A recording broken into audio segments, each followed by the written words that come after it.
This isn't going to make sense for anybody else, but Anna, if you're watching, I'm drinking your fucking wine. This will teach you for nicking my Guinness. Cheers.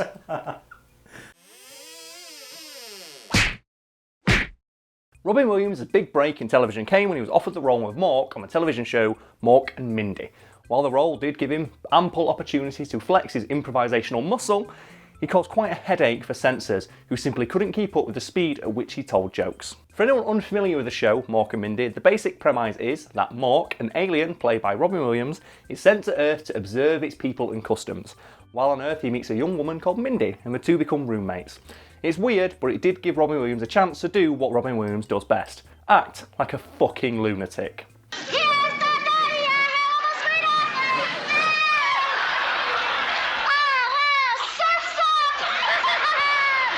I haven't seen Mork and Mindy. I've seen bits of it, obviously in research for this, and a couple of episodes that was on TV when I was younger. And I said, oh, he's the funny alien man. The thing that I like about Mork and Mindy is, though, do you know where it comes from? What? An episode of Happy Days. And you're thinking, wait a minute, isn't Mork an alien in that show? It's like, yeah, he is. And you're thinking, wait, isn't Happy Days, like, supposed to be realistic in some sense? It's like, yeah, it is. Apparently, the director or producer or some executive on the Happy Days TV show, basically his kid went and watched E.T. and said, Dad, can you put an alien in your TV show? He went, yeah, all right then. And told the writers, like, make an episode with an alien in it. And that's where Mork came in. Wait a minute, who are you? I am Mork, from Mork. Gibberza.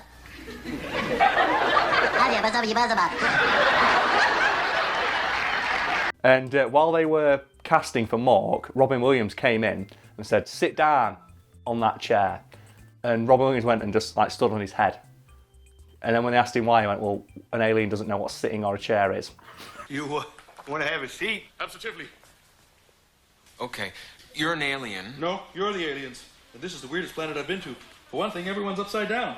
And I think a quote from someone is, he was the only alien who auditioned that day. Why don't you make yourself comfortable? Oh, thank you. And by all accounts, that episode was a bag of shit. Even the people who worked on it said, we knew when we were filming this that this is a massive bag of wank. No one was going to enjoy it. But its one saving grace was Robin Williams. Does it feature an actual alien? Yes. Or is it meant to be like a dream sequence or something? I think they expect it's like a dream sequence, but he does play an alien called Mork in it. Yeah. And like everyone admits that episode was stupid. It was a ridiculous idea that they did basically just to sate the like the director or executive's son, who's like, I want an alien in your TV show, Daddy. And they all didn't want to do it. They said the one saving it was Robin Williams.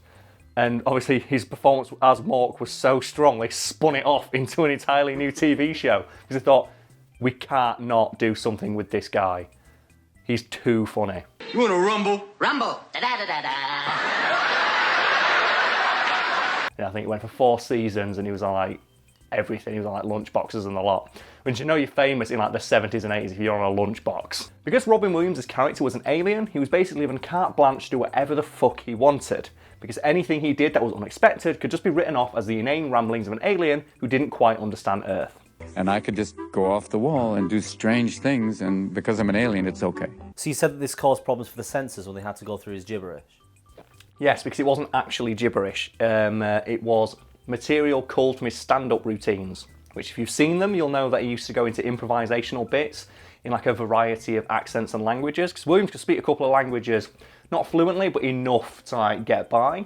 So what he'd do is he'd put on a high-pitched voice and just scream random gibberish in like Russian or Spanish, playing it off as like, oh no, it's my alien language of Mork, when in actuality, he's just swearing and saying dick jokes in Russian. Is he Russian? She goes, he's not Russian, he's nuts. But he's saying it in like me.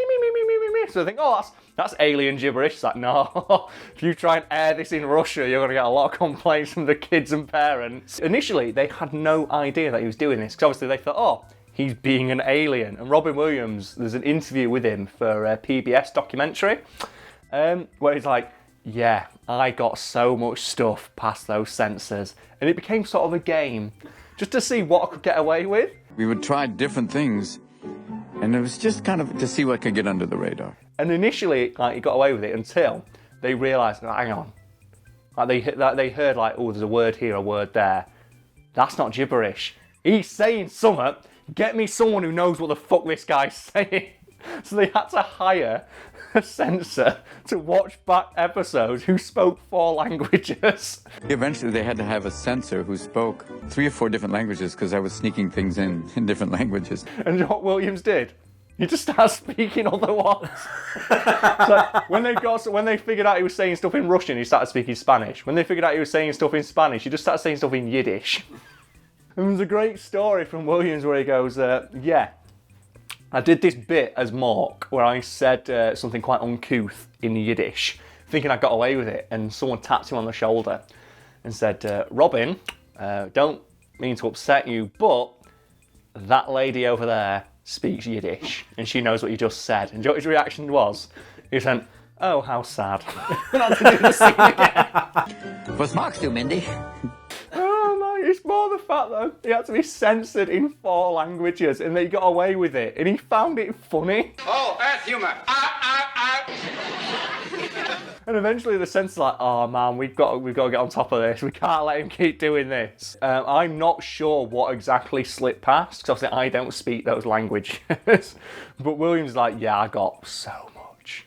What I think is really funny though is the fact there were kids at home who picked up on like his alien quotes and started saying them and went to school, and the teacher's like, oh! Like they get to Spanish class or something and they say one of his quotes and it's like, I will fuck your mother or something like that. And the teacher's like, oh! Where did you learn this? From an alien. Like, call child services. Something's going wrong at that kid's house. My theory is though that initially Williams got away with it because like the censors were just blinded by the amount of swag emanating from his suspenders. So if you've seen what he dressed like in that show, because obviously he's an alien, so he doesn't understand human dress sense. So he just wears like rainbow suspenders and giant dungarees in every fucking episode. It's On great. the picture you've put there, he's got one arm red and one arm yellow. Man, that outfit is amazing. I want that. Fly, be free!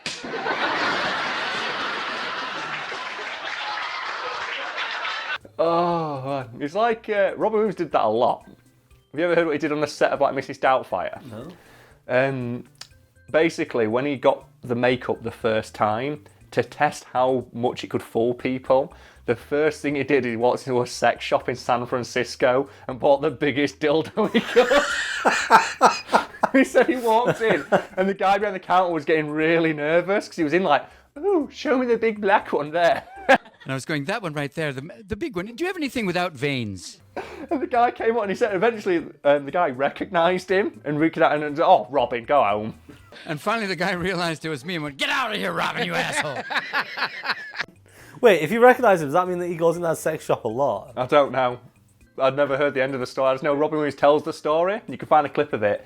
And he says he went in and he's like freaking the guy out by saying, oh yes, I'd like to see the black one there. Ooh, what's that? The black rhino anal destroyer, I'll take that please.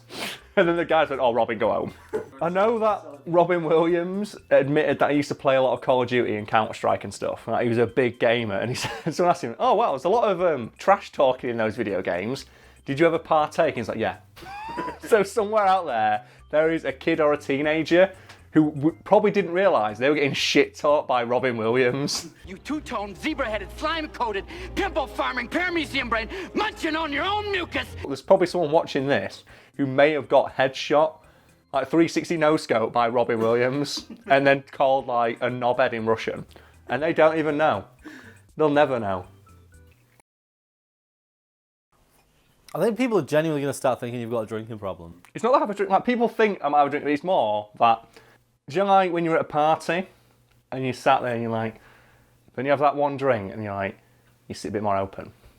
Then you have that second drink and you're like, let's go mingle. And then you have that third drink and you're like, this is a mistake. So Karl, what is your favourite Robin Williams film? Mrs. Doubtfire.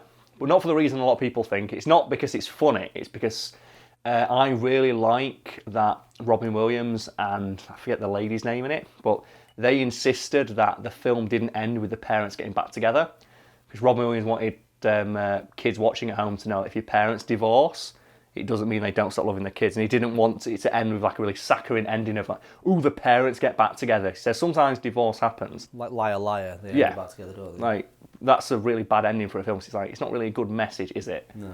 So they divorce for a good reason. Like Jim Carrey's character in Liar Liar is probably a terrible fucking husband. Not to mention the fact as well, it shows him that he leers at other women and things like that, and he actively goes out of his way to lie and commit perjury in court and shit like that. But yeah, that's why I like Mrs. Doubtfire. Obviously, it's a really funny film. I like the fact that he dings James Bond in the head with a line.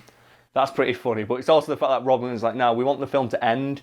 The parents I don't want them to get back together because I want it to be a realistic ending, and for kids watching at home to know that if it does happen to you, if your kids do, like if your parents do get divorced, it's not your fault, and it doesn't mean your parents stop loving you. So that's a really nice thing for him to go out of his way to do. Message. What about you? We're just going to probably fuck it on a show and say, oh no, Jumanji, because he fights a crocodile. Oh, no. I like Flubber.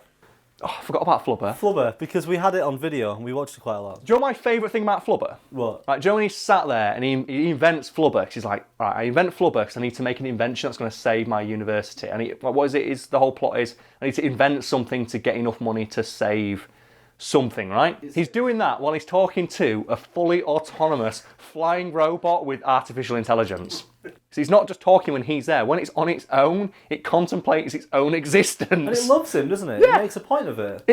It's a robot capable, or artificial intelligence capable of contemplating what its own existence means in terms of its relationship with a human being.